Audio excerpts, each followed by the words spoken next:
Hi, I'm Andrew from Base64.ai. Today I'm going to show you how to automate document processing with Base64.ai and Zapier. Here is an image of a New York driver's license that I have sent to my Dropbox folder.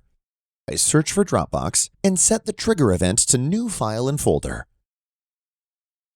This means whenever a new file is added to this folder, it will activate the Zap.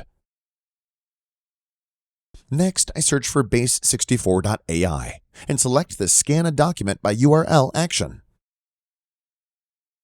Here, we harness the power of AI to bridge the gap between a Dropbox folder and a Google Sheet.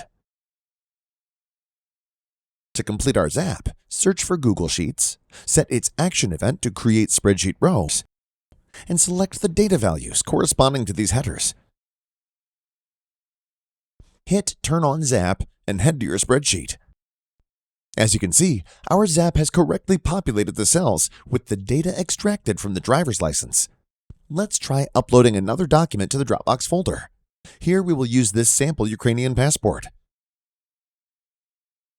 Our Zap automatically noticed a new file in the Dropbox folder, used Base64.ai to extract its data, and added it to Google Sheets. Tired of manual data entry? Visit www.base64.ai to learn more.